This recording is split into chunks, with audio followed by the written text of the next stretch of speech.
ब्राह्मण एक दादा है, मत्स्य का संरक्षक है। जो कौम संरक्षक है उसको ही सत्ता संभालनी चाहिए, ना कि एक कम्युनिटी के जो काम करे उन लोगों से दूर हट के हमें एक संगठन का काम सब काम करे। ब्राह्मण समाज की मांग ब्राह्मण मुख्यमंत्री प्रदेश का हो। ब्राह्मणों ने हमेशा राजे महाराजे बनाए हैं, बने कभी। हमेशा विद्या दी है, शिक्षा दी है, दूसरे को राजा महाराजा बनाया, ऊपर उठाया है, ताकतवर बनाया है। खुद उसने कभी अपने लिए कुछ विशेष डिमांड नहीं रखी। लेकिन अब एक ऐसी हालत आ चुकी है, जैसा पीछे बोला कि हमारी हालत SC ST से भी बदतर हो चुकी है। हम सब ब्राह्मण भागते हैं। योगेश्वर नारायण जी जो शर्मा जी जयपुर से हमारे को आगे इस बारे में बताया है, और इन्होंने जो काम किए हैं जब राजस्थान में मुख्यमंत्री की मांग के लिए सफल प्रयोग किया उन्होंने, उस प्रयोग को दोहराने के लिए भारत भर में भ्रमण कर इसका प्रचार प्रसार कर रहे हैं। पहली बात उनका धन्यवाद दूँ कि ये ब्राह्मण समाज को जगाने काम कर रहे हैं। अभी हमारी से मीटिंग का मुख्य उद्देश्य है कि ब्राह्मण जो भी है सभी का हो, सबका भला करे, वो ब्राह्मण है। जैसे भी मेरे भाई ने बताया कि ब्राह्मण को दादा सभी कहते हैं कि वो जाट का भी दादा, लोहार का भी, चमार का भी, सब दादा, छोटी का भी बड़ी का। क्यों? तो वो उनकी वेलफेयर के लिए काम करेगा, इसलिए दादा कहा जाता है उसको। और ना बदमाश हो दादा, ना कोई दादा कहने से उसकी विचारधारा ठीक रहती है। इसी तरह ब्राह्मण का अगर मुख्यमंत्री होते हैं प्रदेश का, और हमारी मांग है ब्राह्मण समुदाय का मुख्यमंत्री हरियाणा का होगा, तो उससे प्रदेश भर में सुख शांति अमन चैन रहेगा। क्योंकि जो मुख्यमंत्री बनता है, मैंने सुना था भूपेंद्र सिंह हुड्डा की फाइट, तो पहले मैं जाट हूँ फिर मुख्यमंत्री हूँ। ब्राह्मण एक दादा है, मत्स्य का संरक्षक है। जो कौम संरक्षक है उसको ही सत्ता संभालनी चाहिए, ना कि एक कम्युनिटी के जो काम करे उन लोगों से दूर हट के हमें एक संगठन का काम सब काम करे। ब्राह्मण समाज की मांग ब्राह्मण मुख्यमंत्री प्रदेश का हो।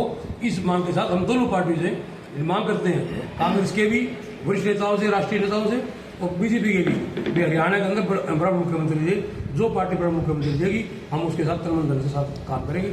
जय हिंद, जय भारत। मैं कुलभूषण शर्मा एडवोकेट और गौपुत्र सेना का संरक्षक और श्री भगवान परशुराम सभा का वाइस प्रेसिडेंट होने के नाते मैं आने में थोड़ा सा लेट हो गया, उसके लिए माफ़ी चाहूँगा। मेरे से पूर्व आदरणीय वक्ताओं ने जो विचार रखे वो बहुत ही महत्वपूर्ण और विचार करने योग्य है।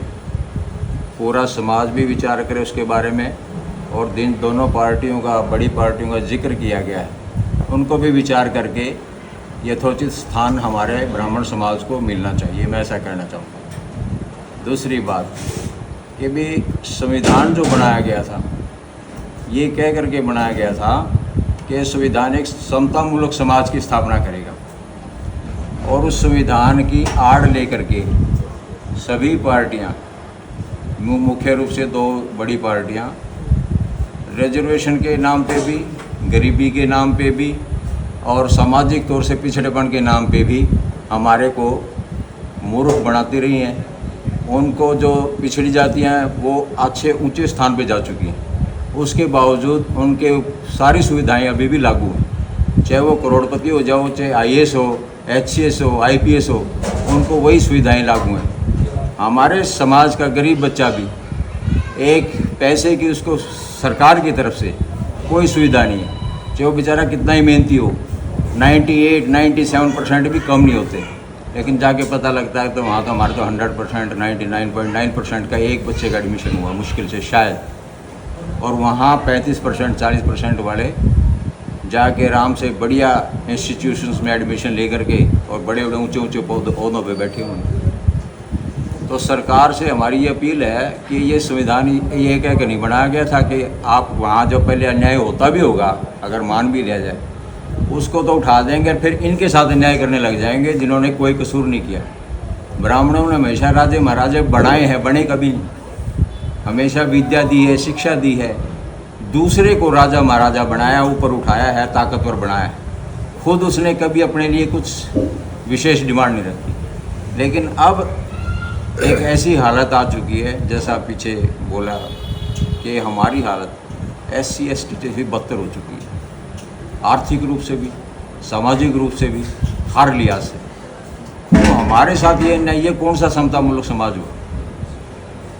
समता मूलक समाज में 10% आरक्षण जो दिया गया था वो 10 साल के लिए दिया गया था। इन लोगों ने क्या किया, हर बार 10 साल बढ़ा देते हैं और उसका कोई विरोध नहीं होता। इवन जो हमारे हिंदू समाज के, ब्राह्मण समाज के जो नेता बनते हैं वो भी वहाँ जाके साइन एज इट इज़ करते हैं। किस डर से कि उनकी वोट भी लेनी।